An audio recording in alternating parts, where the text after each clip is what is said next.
ഈ ലോകത്ത് ജീവിക്കാൻ പണം വേണം, അതൊരു സത്യമാണ്. ഇന്നത്തെ കാലത്താവുമ്പോൾ പഴയതിലും ഇരട്ടി ആവശ്യമായി വരും. സാധാരണ ഒരു കുടുംബത്തിലെ ഒന്നോ രണ്ടോ പേർ ജോലിക്ക് പോയാൽ പോലും എല്ലാം കഴിഞ്ഞ് മാറ്റിവെക്കാനായി ഒന്നും ഉണ്ടാവില്ല. ഇത്തരം അവസ്ഥയിൽ വരുന്ന രോഗങ്ങൾ, കുട്ടികളുടെ സ്കൂൾ ചിലവുകൾ, വീടിൻ്റെ അറ്റകുറ്റപ്പണികൾ, അങ്ങനെ വരുന്ന ചിലവുകൾക്കെല്ലാം ഒന്നല്ലെങ്കിൽ കടം വാങ്ങും, അല്ലെങ്കിൽ ലോൺ എടുക്കും. സാധാരണ ജീവിതത്തിനിടയിലേക്കാണ് ഈ കടം കൂടി കയറി വരുന്നത് എന്ന് ഓർക്കണം. ആ കുടുംബം മുന്നോട്ട് പോകാൻ വളരെ കഷ്ടപ്പെടും. അതൊരു വിഭാഗം. അത്യാവശ്യം കാശുണ്ട്, ബിസിനസ്സിനും നല്ല വരുമാനമുണ്ട്, എല്ലാ ചിലവുകളും കഴിച്ച് മിച്ചം വയ്ക്കാൻ നല്ലൊരു സംഖ്യ കയ്യിലുള്ളവർ, ഇവരുടെ ജീവിതം എല്ലാം കൊണ്ടും സന്തോഷപ്രദമായിരിക്കും. ഭാവിയിലേക്കുള്ള സമ്പാദ്യം കൂടിയാണ് ഇവിടെ നടക്കുന്നത്. ഇത് മറ്റൊരു വിഭാഗം. ഇനി ഇട്ടുമൂടാനോളം സ്വത്തും സ്വർണവും, പരന്നു കിടക്കുന്ന ഏക്കർ കണക്കിന് നിലങ്ങളും, അതിൽ നിന്നെല്ലാം പലതരത്തിലുള്ള വരുമാനങ്ങൾ, കോടിക്കണക്കിന് വരുമാനം തന്നെയുള്ള പല ബിസിനസ്സുകൾ, ബിസിനസ് പാർട്ട്ണർഷിപ്പ്, ഏതൊക്കെ നിലയിൽ വരുമാനം കണ്ടെത്താൻ കഴിയുമോ അതെല്ലാം ഉപയോഗപ്പെടുത്താൻ കഴിവുള്ളവർ, വലിയ വീട്, വിലപിടിപ്പുള്ള വാഹനങ്ങൾ, അങ്ങനെ പണം കൊണ്ട് ആറാടുന്ന ഒരു വിഭാഗവും ഇവിടെ ഉണ്ട്.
ഈ വീഡിയോ നിങ്ങൾ കണ്ടല്ലോ, അതിൻ്റെ വിശദീകരണത്തിലേക്ക് വരാം.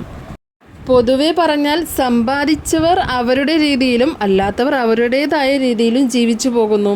എന്നാൽ ഇവിടെ എല്ലാവരും ചെയ്യുന്ന ഒരു കാര്യം, പൊതുകാര്യമുണ്ട്. സമ്പാദിച്ചാലും ഇല്ലെങ്കിലും അതെല്ലാം മരിച്ചിട്ട് പോകുമ്പോൾ കൊണ്ടുപോകില്ല എന്നത്.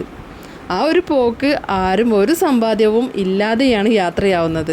അത് മനസ്സിലാക്കി തരുന്ന ഒരു വീഡിയോ ആണ് നിങ്ങൾ ആദ്യം കണ്ടത്. ആദ്യം കാണുന്ന വാഹനത്തിന് ഏകദേശം 40 ലക്ഷത്തോളം വരും. അതിന് മുമ്പിലുള്ള വാഹനത്തിന് 70ഉം, അതിൻ്റെ പിന്നിലുള്ളതിന് 2 കോടിയോളം വിലയുണ്ട്. അവസാനം കാണുന്ന കാറിൻ്റെ വില 4 കോടിയും. ഇതൊക്കെ സമ്പാദിച്ചത് ആരെന്നറിയണമെങ്കിൽ പിന്നിൽ പോകുന്ന ആംബുലൻസിലേക്ക് നോക്കിയാൽ മതി. അതിലൊരു മയ്യത്താണ് കൊണ്ടുപോകുന്നത്. അതായത് ഇപ്പറഞ്ഞ വാഹനങ്ങളുടെയെല്ലാം അവകാശി. ഇതാണ് മനുഷ്യനീതി. ഇത്രയും വിലപിടിപ്പുള്ള വാഹനങ്ങൾ ഉണ്ടായിട്ടും അതിലൊന്ന് കൊണ്ടുപോകാനോ എന്തിന് അവസാന യാത്ര അതിൽ പോകുവാനോ ആ മനുഷ്യന് സാധിച്ചില്ല. എല്ലാ മനുഷ്യരുടെയും തുല്യനീതി ദൈവം നടപ്പിലാക്കിയത് അവിടെയാണ്.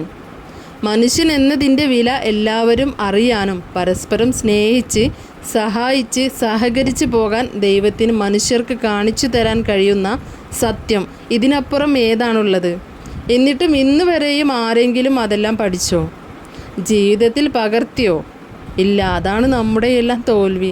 പണത്തിനായി കൊല്ലുന്നു, ചതിക്കുന്നു, എല്ലാ വൃത്തികേടും കാണിക്കുന്നു. ഇതൊക്കെയാണെങ്കിലും സത്യം പഠിക്കാൻ മാത്രം മനുഷ്യൻ്റെ തലച്ചോറ് തയ്യാറാകുന്നില്ല.